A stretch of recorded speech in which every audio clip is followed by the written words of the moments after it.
Bienvenue sur l'Échiquier Global, votre source d'analyse approfondie sur les dynamiques militaires mondiales. Ces derniers jours, la région de Pokrovsk est restée l'un des secteurs les plus violents du front, les assauts russes y étant repoussés sans cesse. Plus au nord, près de Vovchansk, de nouvelles attaques ont également continué d'émerger. Mais au-delà de la simple fréquence des affrontements, l'histoire profonde révèle comment le champ de bataille transforme chaque mouvement. Les forces russes ne sont plus seulement frappées sur la ligne de contact. Elles sont traquées alors qu'elles approchent, se cachent ou même acheminent des approvisionnements vers des positions sous pression. C'est ce qui rend la situation bien plus périlleuse qu'un simple affrontement frontal. Lorsque les drones FPV et les systèmes à fibre optique opèrent en synergie, la moindre erreur peut devenir fatale en quelques secondes. Un BMP envoyé pour récupérer un véhicule endommagé peut être détruit avant même le début de sa mission. Un bâtiment en ruine, apparemment assez solide pour dissimuler des troupes, peut s'effondrer après un seul impact direct venu d'en haut. Un court trajet de ravitaillement en ville peut se transformer en aller simple. Restez avec nous, car la véritable dynamique près de Pokrovsk et Vovchansk ne se résume plus à qui attaque le plus vite. Elle concerne la manière dont la détection elle-même est transformée en destruction.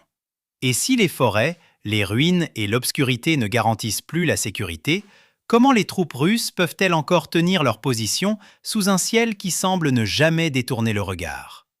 Le premier signe que Pokrovsk devient dangereux d'une manière inédite apparaît avant même tout assaut direct.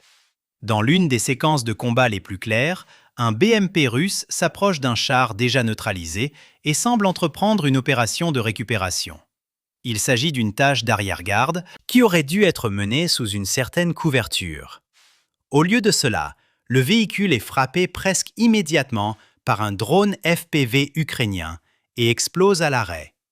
Un char endommagé crée généralement un problème à résoudre, attirant équipage, véhicule de soutien et décision de récupération. Le BMP n'entre pas dans un espace vide pour retirer un véhicule immobilisé. Il pénètre dans une zone qui reste sous surveillance aérienne. Cette frappe montre que le danger près de Pokrovsk ne prend pas fin lorsqu'un véhicule est immobilisé. D'une certaine manière, c'est là que la prochaine couche de menace commence. Une fois qu'une machine est touchée, tout ce qui est envoyé pour l'inspecter, la récupérer ou sécuriser la zone peut également être entraîné dans le même cycle. La séquence devient encore plus révélatrice après l'explosion. Un drone de reconnaissance ne quitte pas la zone une fois le BMP détruit. Il reste au-dessus du site et continue de rechercher tout mouvement autour de l'épave. C'est là que le champ de bataille commence à ressembler moins à un simple impact et davantage à une chasse organisée. Des hommes qui semblent survivre à l'explosion tentent de s'éloigner du véhicule en feu et dérivent vers la lisière d'une ligne d'arbres proche. Mais l'air au-dessus d'eux reste occupé. Cela signifie que la frappe n'a pas été traitée comme un événement terminé. Elle a été considérée comme une première manœuvre, suivie d'une autre étape où les survivants pouvaient être traqués, séparés et fixés en place avant qu'ils n'atteignent une couverture plus solide. Cela est important, car Pokrovsk n'est pas un secteur calme où un clip dramatique peut être écarté comme un incident isolé. Il est resté l'une des directions les plus actives du front, ce qui signifie que les routes qui y mènent sont sous pression constante. Dans un tel environnement, chaque voie d'approche véhicule plus que du simple trafic. Elle véhicule des schémas. Un char endommagé sur une route, un BMP arrivant à ses côtés, des hommes sortant après une explosion. Tout cela crée une chaîne d'action visible que les drones peuvent suivre en temps réel. La route cesse d'être une ligne entre l'arrière et l'avant. Elle devient une partie du champ de bataille lui-même. Ce qui était autrefois un espace de transit fonctionne désormais comme un terrain exposé sous observation directe. Si les équipes de récupération, les véhicules de soutien et les équipages tentant de dégager des blindés endommagés peuvent être frappés aussi rapidement, alors la zone derrière la ligne immédiate est également façonnée par le contrôle des drones ukrainiens. Le résultat est un front où les dégâts sont plus difficiles à contenir, car chaque tentative de réponse peut créer une nouvelle cible. C'est la question qui découle de ce BMP en feu à Pokrovsk. Qu'est-ce qui est le plus dangereux pour les forces russes? La ligne de front elle-même ou la route qui les y mène? C'est là que le débat devient sérieux, car la première réponse n'est peut-être plus aussi évidente qu'elle l'était autrefois. L'infanterie russe près de Pokrovsk ne disparaît plus après avoir quitté un véhicule endommagé ou rompu le contact. Dans de nombreuses séquences de combat, la phase suivante commence dès que les soldats survivants montrent qu'ils sont toujours en mouvement. Une fois que cela se produit, le combat passe d'une frappe sur l'équipement à une chasse contre des hommes exposés qui tentent d'atteindre une couverture avant l'arrivée du prochain drone. Le schéma commence à la lisière des arbres. Après qu'un véhicule soit touché ou qu'une position devienne dangereuse, plusieurs soldats russes courent vers le patch de bois le plus proche. Ils ne restent pas longtemps en groupe. Ils se séparent et essaient de réduire leur profil. L'un coupe à gauche entre les arbres, un autre avance tout droit et se baisse, un troisième ralentit près des broussailles et attend. Ce choix semble destiné à réduire les pertes dues à une seule explosion. Mais il crée également des cibles distinctes. Le drone de reconnaissance ne les perd pas. Il garde chaque homme en vue assez longtemps pour transmettre les positions. Et c'est alors que les drones d'attaque commencent à se rapprocher. La partie suivante de la séquence montre le peu de distance qui existe désormais entre le mouvement et l'exposition. Un groupe tente d'avancer ou de s'échapper par courtes rafales d'un tronc à l'autre, puis s'arrête quelques secondes, puis se déplace à nouveau. Au lieu de rompre le contact, ce rythme d'arrêt et de départ facilite la poursuite. Le drone n'a qu'à maintenir la ligne de mouvement et attendre la prochaine course. Chaque pause confirme la destination des soldats. Chaque nouvelle course réduit le point de refuge probable. Au moment où les hommes atteignent une couverture plus solide, la route derrière eux a déjà révélé la route à venir. C'est pourquoi les images reviennent constamment aux mêmes endroits. Une maison en ruine, un hangar de ferme, un muret, une dépendance endommagée. Les soldats russes atteignent ces points les uns après les autres et tentent d'y disparaître. Certains entrent par des portes cassées, d'autres se pressent dans les coins depuis l'extérieur, d'autres encore s'allongent à plat contre un mur et restent immobiles. Mais les drones sont au-dessus de la zone.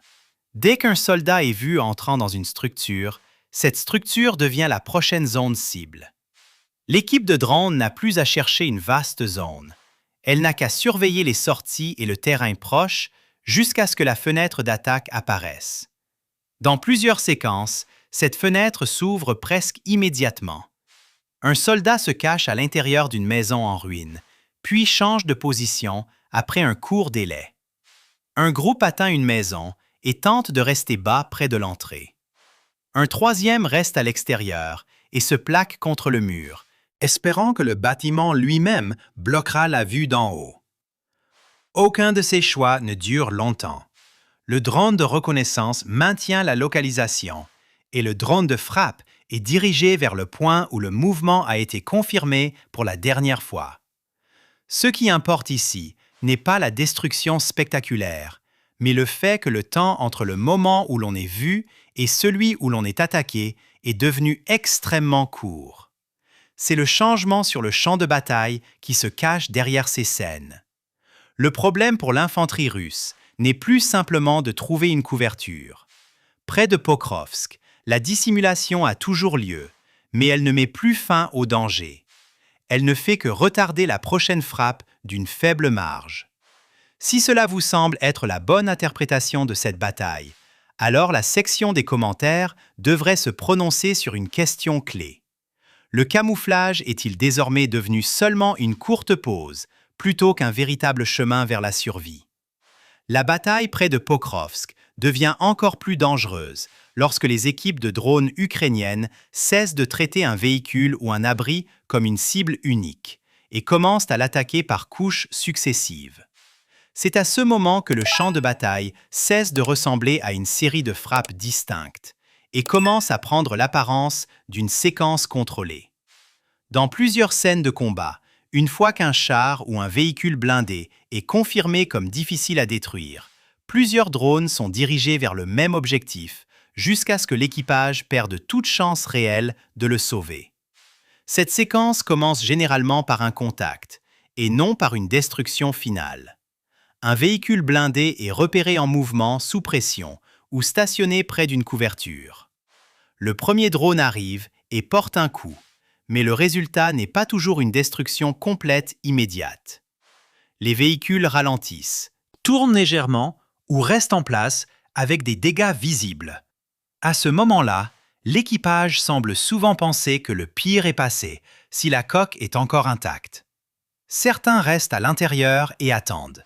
D'autres tentent de juger si le moteur peut redémarrer. D'autres encore atteignent l'écoutille et se préparent à sortir. Un drone de suivi est alors envoyé presque immédiatement. Le timing compte plus que l'explosion elle-même. Le second pilote ne recherche pas une vaste zone ni une nouvelle cible. Sa tâche est plus étroite et plus directe. Le véhicule endommagé a déjà été fixé en place par le premier impact. Donc le drone suivant est utilisé pour achever la cible avant que l'équipage ne puisse s'échapper. En termes pratiques, le premier impact ralentit la cible, tandis que le second ferme la porte à la survie. C'est ce qui transforme un impact en une perte totale. Cette même logique apparaît lorsque les troupes russes tentent d'utiliser des bâtiments comme abris. Dans la pensée tactique d'autrefois, une structure solide pouvait encore offrir une certaine protection si les troupes l'atteignaient assez rapidement. Dans ces scènes de combat, cette hypothèse s'effondre rapidement. Les drones FPV, transportant des ogives plus puissantes, ne se contentent pas de frapper près d'un mur en laissant le reste debout. Ils sont dirigés directement dans le bâtiment ou envoyés à travers la ligne de toit, et l'effet est immédiat. Des sections de murs se brisent, la partie supérieure de la structure cède, de la poussière, des débris et des fragments éclatent vers l'extérieur, forçant les troupes à l'intérieur à se découvrir. C'est la couche suivante de l'attaque. Le bâtiment n'est pas seulement frappé pour le détruire, il est frappé pour provoquer un mouvement. Une fois la structure brisée, quiconque survit à l'intérieur doit choisir entre rester dans un espace endommagé ou courir dehors sous observation. L'un ou l'autre choix favorise l'équipe de drones. Si les soldats restent là où ils sont, une autre frappe peut suivre. S'ils se précipitent dehors, ils s'exposent et deviennent plus faciles à traquer. C'est ce qui distingue ces scènes d'une simple compilation d'explosions. Le point clé est que les frappes sont organisées par étapes et chaque étape facilite la suivante. Un véhicule qui survit à la première explosion devient plus facile à achever. Un bâtiment qui perd son toit cesse d'être un abri et devient un piège. Un équipage qui hésite après l'impact donne au drone suivant le temps d'arriver.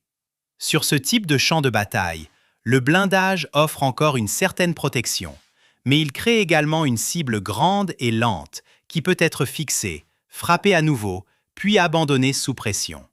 Cela soulève une question sérieuse pour la section des commentaires. Les chars et les véhicules blindés sont-ils encore des boucliers dans cette guerre? Ou deviennent-ils des cibles lourdes que les drones peuvent verrouiller et briser par étapes? La pression sur le champ de bataille ne s'arrête pas aux véhicules en combat ou à l'infanterie tentant de se cacher, car le même système atteint désormais les voies de ravitaillement qui maintiennent ces forces en vie. Ce qui était autrefois des mouvements courts et routiniers derrière la ligne se transforme en actions à haut risque qui peuvent échouer avant même d'atteindre leur destination. Dans plusieurs séquences récentes, des véhicules de transport russes se dirigeant vers des positions avancées sont détectés tôt et suivis au lieu d'être frappés immédiatement. L'un des schémas les plus clairs apparaît lors des mouvements nocturnes. Un camion de transport approche d'une zone endommagée qui est toujours utilisée comme abri temporaire. Le conducteur maintient une vitesse constante et allume ses phares à mesure que le véhicule se rapproche. À ce moment-là, le drone ne précipite pas l'attaque. Il reste au-dessus et continue de suivre le véhicule le long de son itinéraire. La frappe n'intervient qu'une fois que le camion a atteint son point d'arrêt. Le timing change tout. Le véhicule est touché une fois arrivé, ce qui signifie que l'emplacement lui-même est désormais exposé, ainsi que la cargaison et les hommes qui attendent à proximité. Cette séquence montre comment un seul mouvement peut révéler plus d'une cible. Le camion ne transporte pas seulement des fournitures, il relie également une route à une position. Une fois ce lien identifié, l'attaque peut être retardée jusqu'au moment le plus opportun. La même logique apparaît dans les cas où les véhicules tentent de se déplacer seuls pour réduire leur visibilité. Un camion solitaire sur une route tranquille peut sembler moins susceptible d'attirer l'attention, mais il devient aussi plus facile à suivre sur la durée. Sans autre trafic pour le masquer, le drone peut suivre sa trajectoire, confirmer son identité et attendre le bon moment pour frapper. Le résultat est une réaction en chaîne qui se propage au-delà d'un seul impact. Lorsqu'un véhicule est détruit sur une approche étroite, le véhicule suivant ne peut pas passer facilement.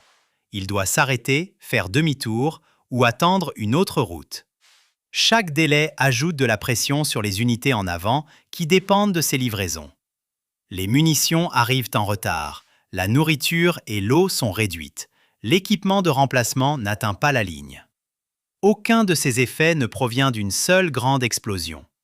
Ils proviennent de petites interruptions répétées qui s'accumulent avec le temps et commencent à façonner le déroulement des opérations. Les drones contrôlés par fibre optique rendent cela encore plus difficile à contrer. Puisqu'ils ne dépendent pas des liaisons de signalisation normales, ils peuvent continuer à suivre et à frapper, même dans les zones où les interférences électroniques sont fortes. La logistique près de Pokrovsk commence à ressembler à un champ de bataille distinct. Ce n'est plus seulement une fonction de soutien opérant derrière le combat principal. C'est un espace contesté où chaque trajet comporte des risques et où le succès ou l'échec peut influencer ce qui se passe au front. Dans ce type de guerre, il n'est pas nécessaire de détruire une longue colonne pour ralentir une avancée. Frapper un seul véhicule au bon moment peut briser le flux qui maintient le reste ensemble. Si telle est la direction que prend ce champ de bataille, alors une question devient difficile à ignorer. La logistique est-elle désormais devenue une ligne de front à part entière? Si cela semble juste, alors ces routes courtes et souvent négligées pourraient bien décider si une offensive entière peut se poursuivre ou s'effondrer avant même d'atteindre le contact. L'obscurité n'offre plus aux troupes russes un moyen réel d'échapper à la pression, car les unités de drones ukrainiennes étendent désormais la même chasse à la nuit. En plein jour, le mouvement est déjà dangereux. Après la tombée de la nuit, ce danger ne s'estompe pas. Il change simplement de forme. Les caméras thermiques permettent désormais aux équipes de drones de continuer à traquer l'infanterie et les véhicules, même lorsque le sol semble vide à l'œil humain. Une séquence nocturne montre comment cette pression s'intensifie. Un petit groupe russe se déplace sans lumière et maintient un espacement plus large que d'habitude, tentant clairement d'éviter la détection.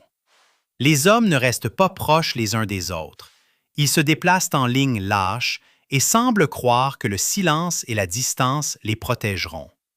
Mais l'image thermique les retient. Leur chaleur corporelle les trahit un par un. Et une fois que cela se produit, le groupe cesse d'être une unité. Il se transforme en cibles séparées, se déplaçant sur le même terrain obscur. C'est alors que la formation commence à se briser. Un soldat avance et tente de gagner de la distance. Un autre ralentit et prend du retard. Un troisième change de direction et s'écarte des autres. Ces choix sont censés améliorer la survie, mais ils affaiblissent également le soutien mutuel. Plus le groupe s'étire, plus il devient difficile pour un homme d'en aider un autre. Si l'un est attaqué, les autres sont trop éloignés pour réagir rapidement. Dans les combats nocturnes, cela compte encore plus, car les premières secondes après le contact sont généralement la seule fenêtre pour reprendre le contrôle. Le point clé est que le drone n'a pas besoin d'une grande explosion pour perturber le mouvement.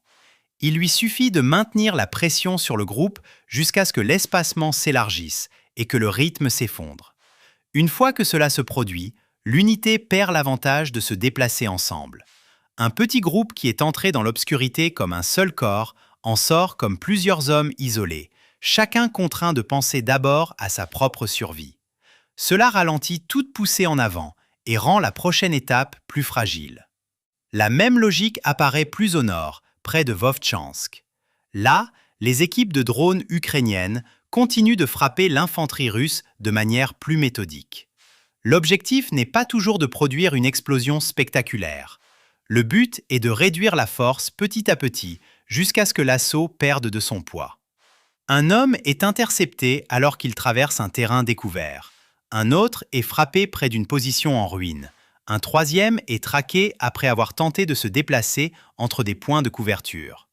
Chaque perte peut sembler minime en soi, mais ensemble, elles amincissent la ligne d'attaque avant qu'elle ne puisse exercer une pression suffisante.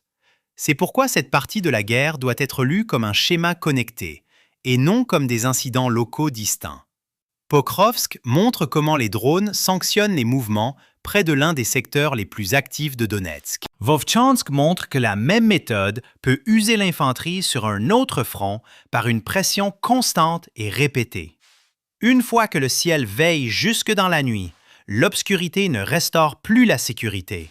Elle ne fait que cacher le sol aux hommes d'en bas, pas aux drones d'en haut. C'est peut-être l'avertissement le plus clair de toute la séquence. Pendant la journée, la couverture perd déjà de sa valeur. La nuit, même l'ancien espoir de se déplacer sans être vu s'estompe rapidement. Si les drones rendent le jour et la nuit également dangereux, alors dans quelle mesure les forces attaquantes devront-elles modifier leur façon d'envoyer l'infanterie au combat quand même l'obscurité ne leur offre plus un bouclier fiable? Ce qui ressort finalement, ce ne sont pas quelques frappes de drones réussies, mais une chaîne de pression continue qui se resserre d'une étape à l'autre de la bataille. Un BMP envoyé pour récupérer un véhicule endommagé est incendié avant même le début de sa mission. Les survivants courent vers la lisière des arbres et restent pourtant sous surveillance. Les maisons en ruine, les hangars et les petites structures n'offrent qu'une courte pause avant que la prochaine frappe ne suive.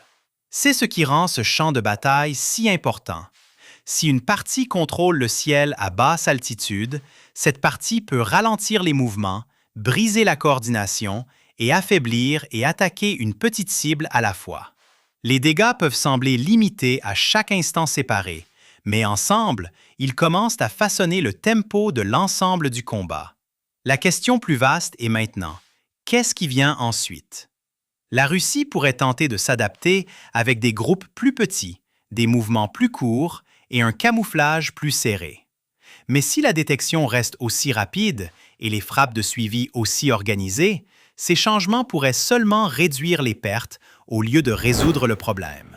C'est là que le véritable débat commence. Les forces russes peuvent-elles encore trouver une réponse viable à ce type de contrôle par drone près de Pokrovsk et Vovchansk? Ou cela devient-il la nouvelle normalité de la guerre terrestre moderne? Laissez un commentaire avec votre avis sur cette question.